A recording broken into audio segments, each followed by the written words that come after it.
जैसे हम नाम जप करते हैं, भगवत चिंतन की चेष्टा करते हैं, तो बड़ी जोर से गंदगी आती है। ये सबका अनुभव है जो भजन करते हैं, बड़ी जोर से, जैसे कि दरिया में उफान आ गया हो। एक से एक गंदी से गंदी, मतलब जो आपको भी लगेगा कि यार ऐसी बात कैसे हो सकती है। बिल्कुल घृणित, वो आराध्य देव पर घृणित भाव, वो अपने गुरुदेव पर घृणित भाव, वो कुछ भी डरना नहीं, समझना। ये आपके, तो आपको लगेगा कि कितना नीच हूं, कितना गंदा हूं, क्या क्या सोच रहा हूं, कैसे, मतलब कुछ नहीं, समझना।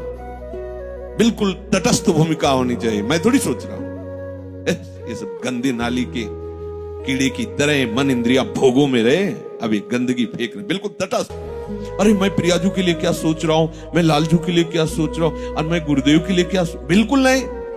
ये बेईमान लोग हैं, ये हमको भयभीत करेंगे, हमारी निष्ठा बिगाड़ेंगे, हमारा भाव बिगाड़ेंगे, बिल्कुल नहीं मानना। ये हम बहुत खूब अनुभूत सोची समझी बात कह रहे, खूब साधकों से मिली हुई बात। ये अपने आराध्य देव पर ही गलत भाव कर लेगा, ये अपने गुरुदेव पर भी गलत भाव कर लेगा। आपको डरना नहीं है, ये किसी भी तरह से आपको हटाना चाहता है। जहां आप भगवत चिंतन में लगे, अब भगवत चिंतन आपके हृदय में आए हुए या बसे हुए या पुराने संस्कार सब मिटाएगा। बिल्कुल आपको चिंता नहीं करनी, चलने दो नाम कीर्तन, नाम जप, मंत्र जप, वाणी चिंतन, चलने दो सेवा। ये जितनी गंदगी, चुप रहो, देखते रहो, उबने की जरूरत नहीं, खिन्न नहीं होना, ना हर्षित होना है। दोनों बात समझ, खिन्न हो गए तो वो टिक जाएगा, ऐसा क्यों नहीं है। उसमें गंदगी जब धुलाई हो रही तो निकलेगी सब बाहर, शांत एकदम। बहुत गंभीर होना चाहिए उपासक, इस स्थिति वाले को एकदम घबराना नहीं चाहिए। वो फिर अच्छी बातें भी डालता है जो संसार में सुखद मानी जाती है, उसमें आपको हर्षित नहीं होना, तटस्थ। यहां तक कि वो भागवतिक बातें भी डालेगा तो आपको भी गंभीर रहना है, क्योंकि वो थोड़ी देर जब समझ गया कि ये भागवतिक बात को सुनता है, तो जहां भागवतिक बात दी आप सुनने लगे, तो अपनी पेशगी कर देगा, आप समझ ही नहीं पाओगे, दस्तखत करवा लेगा। बहुत चतुर है, इसीलिए सबसे बड़ा चतुर सृष्टि में कौन है? रामाई भजते चतुर नर, उसे सुजान कहा गया है, क्योंकि इन सब चतुरों को भी काबू में करने की सामर्थ्य भगवान नाम जापक में है। एक एक हरकत वो मन की देखता रहता है, एक एक हरकत, छोटी सी छोटी उसकी चेष्टा। अच्छा समझ में आ रहा है, ठीक, कुछ नहीं, कोई नहीं बिगाड़ सकता, बस आप झुकना नहीं इस पे। बाहर की बात नहीं कह रहे, यहां की बात। आप उदास मत होना, आप निराश मत होना, और आप इनके आगे झुकना नहीं, इन दुष्टों के समुदाय के आगे। एक से एक पेशगी देंगे, आपको निराश करने की चेष्टा करेंगे, आपको ऐसा कर देंगे कि लगेगा भी इस भोग के बिना तो हम जी नहीं सकते, अब ये भोग भोग ले, फिर भगवान मिले या ना मिले। झुकना मत इनके आगे। ये दुष्ट प्रवृत्तियां आपको रौंदने की चेष्टा कर, और आप तभी नहीं झुकेंगे जब मत परायण भगवदास। अगर भगवदास रही तो बातें बोलते रहो, कुछ नहीं होने वाला, वो अपने आप वहीं आपको आकर्षित कर लेंगे। तो जो भगवद आश्रय छोड़ चुका है और संसार का आश्रय लिए है, तो चाहे जितनी चतुराई करे, संसार का ही चिंतन होगा। और संसार का चिंतन है विषयों का चिंतन, और विषयों का चिंतन है दुर्गति। स्पष्ट समझ लीजिए, क्योंकि विषय चिंतन में राग, प्रियता, आसक्ति पैदा होती है।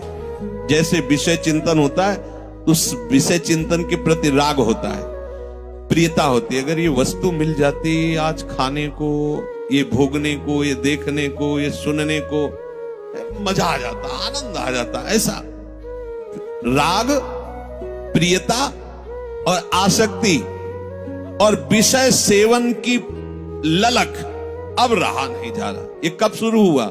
विषय चिंतन से। ध्यान रखना, ध्यायतो विषयान पुंसः संगस्तेषुपजायते।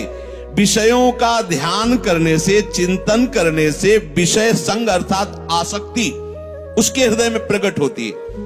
अब तो रहा नहीं जा रहा, अब वो भटक रहा है, क्या करूं, कैसे करूं, कहां वो पाऊं, ललक रहा है अंदर। बड़ी दुर्गति की ये स्थिति होती। प्राय हर साधक इस आग से जल करके आगे निकलता है।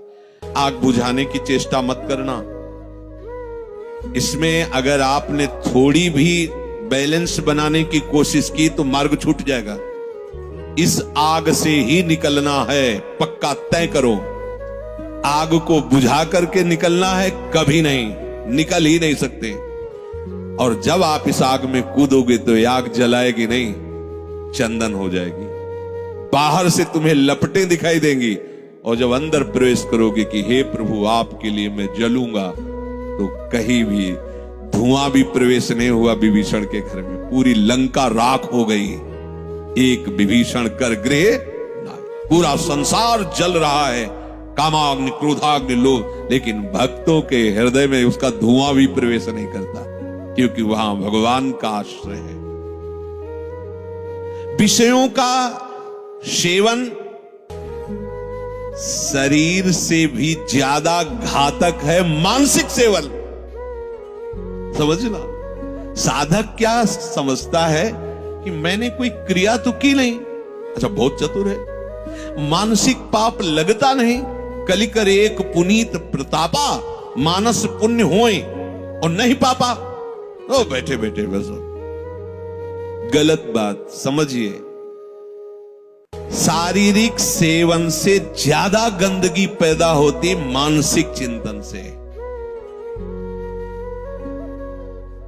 शारीरिक सेवन से उतना सुखासक्ति नहीं पैदा होती जितनी मानसिक चिंतन से। देखना खुद, जब ये मन आपको किसी भोग के लिए आकर्षित कर रहा हो तब देखना कैसा वो सुख देता है, और जब आप उसी भोग को भोग रहे होंगे तब देखना फिर लगता है कि वो तो जो चिंतन में था वो तो समझो शारीरिक क्रिया से ज्यादा घातक मलिनता पैदा करता है मानसिक भोगों का संयोग। उसमें विषयों की विशेष आसक्ति पैदा हो जाती है। वो ऐसी प्रियता होती कि बार बार हृदय को चूर चूर करती रहती है। तब देखो ना संसारिक पुरुषों को, देखो ना, अब वो विषय सेवन करे चाहे ना करे, विषय राग उसका नाश कर चुका। ये बहुत समझने की बात है कि हम किसी से मिलते नहीं, हम किसी से, लेकिन एकांत बैठकर अगर आप मन के साथ विषयों में विचरण कर रहे हैं तो आप में और एक घोर संसारी में कोई अंतर नहीं है। संसारी को तो एक दैन्यता भी रहती कि मैं बड़ा नीच हूं, कामी हूं, और अपने अंदर एक अहंकार रहता कि मैं बैरागी हूं, मैं महात्मा हूं। समझते रहे ना, शरीर से क्रिया नहीं हुई पर मानसिक आप उसका संयोग सुख चिंतन के द्वारा, तो आप बहुत मलिन हो रहे हैं, आप अपना बहुत बुरी तरह से पतन कर रहे हैं। ये भगवत वाणी है। तो होता है ना स्वाभाविक, उसमें हम क्या कर सकते हैं, उसमें नाम जप कर सकते हैं, आप वही तो डिलीट करेगा, चतुराई नहीं। कई बार सत्संग में कहा, कुछ भी चल रहा है अंदर, मन फेंक रहा है राधा राधा राधा राधा, ये जो आपका राधा राधा चल रहा है ना, एक भी चाल उसकी नहीं चलने देगा।